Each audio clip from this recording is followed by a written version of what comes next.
Imagine a seemingly tragic natural death in a typical washroom in Bodupal. You have a grieving wife, a straightforward medical emergency, and what looks like a totally closed case. Or at least that's exactly how it seemed on the surface, until police meticulously deconstructed the scene to reveal a highly calculated murder plot. Welcome to This Explainer. Today, we're going to look really closely at this chilling case out of Hyderabad. It's an investigation that absolutely highlights the massive gap between a perfectly rehearsed lie and the dark, hidden reality just waiting for diligent investigators to uncover it. It's a fascinating and honestly pretty sobering look at how modern detective work can systematically dismantle a deception. So let's start exactly where the official police record begins. A 36-year-old woman walks into the Medipalli police station with a highly distressing report.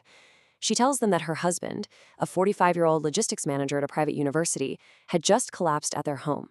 According to her story, he suffered a massive sudden heart attack, was found totally unconscious in the washroom, and was rushed to the government hospital in Malkajgiri, where he was tragically declared dead. And to the hospital staff, to their neighbors, to his relatives, her story was entirely believable. Nothing immediately looked out of the ordinary.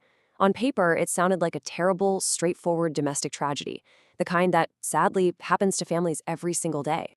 But here is where the entire narrative takes a sharp, drastic turn.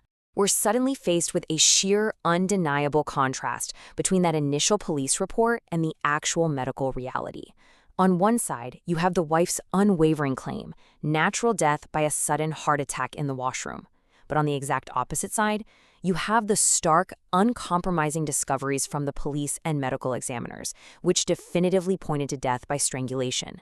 The physical reality of the victim's body was telling a completely different story than the one his own family was pushing. This wasn't some internal medical failure. It was a violent external act. And just like that, the grieving widow's official story began to completely fall apart under the microscope of forensic science. So you might be wondering, what exactly tipped off the investigators to this massive discrepancy? Well, it all came down to a few specific physical anomalies noticed during the postmortem. When the police examined the logistics manager, they didn't see the typical signs of a peaceful passing or a cardiac event. Instead, they found some glaring red flags. There were suspicious injuries on his cheek, and even more critically, very suspicious injuries on his neck. Investigators quickly realized, wait a minute, these aren't just random bruises from a slip and fall in a washroom. These were clear, undeniable indicators of a physical struggle, foul play. These specific injuries immediately shifted the entire focus from a sudden health crisis to the dark reality of a potential homicide. Okay, so if this was a homicide, who was actually involved?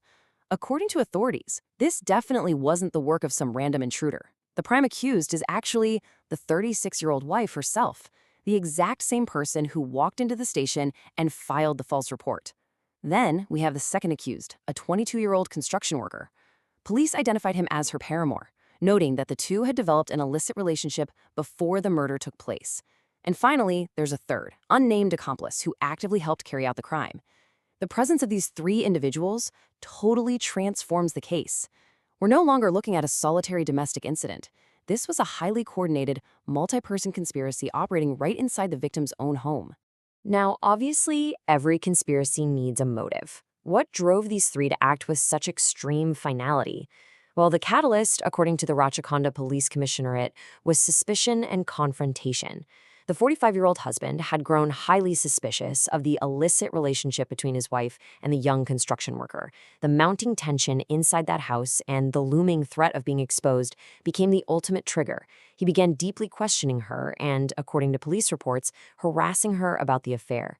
This escalating danger of having their secret fully exposed is what directly led the wife and her paramour to cross the line, conspiring to eliminate him permanently to protect their relationship. But here's the thing.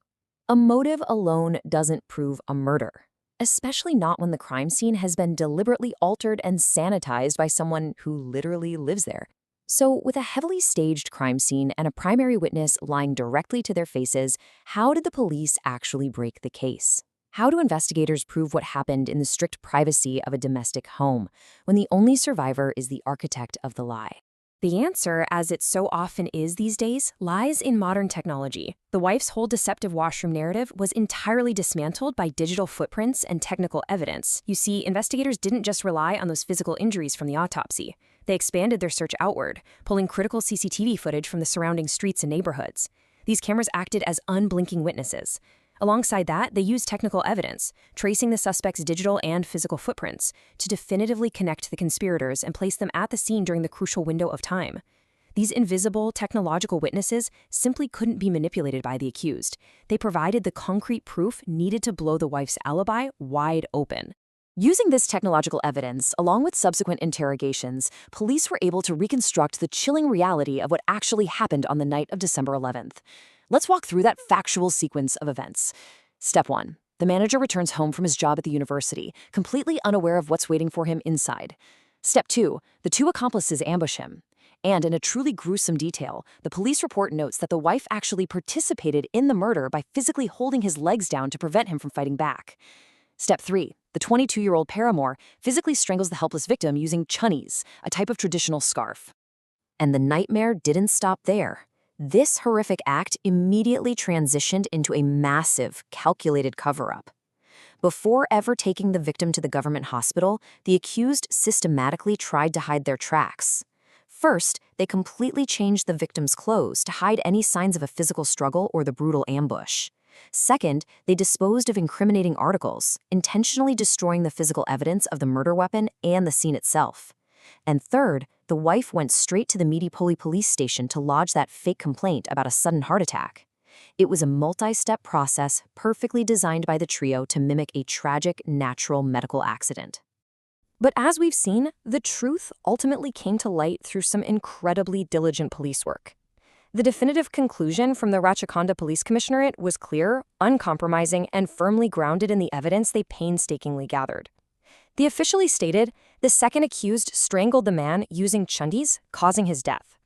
It was this irrefutable conclusion, backed by the physical injuries on the victim's neck and cheek, alongside the undeniable CCTV and technical trail, that led to the immediate arrest of the wife, her paramour, and the third accomplice. The facade was completely shattered. All of this brings us to a rather profound and honestly haunting final thought. In modern investigations, how often are CCTV and technical forensics the absolute only voices left for the victims of domestic crimes? When the people closest to us, the people inside our own homes, are the ones weaving the lies, it is often only the silent digital observers and the careful, unbiased science of autopsies that can speak the ultimate truth for the victim. It really makes you appreciate the rigorous scientific approach of modern policing in cutting through deception. Thank you so much for joining me for this explainer as we uncovered how the truth, no matter how deeply buried, always finds a way out.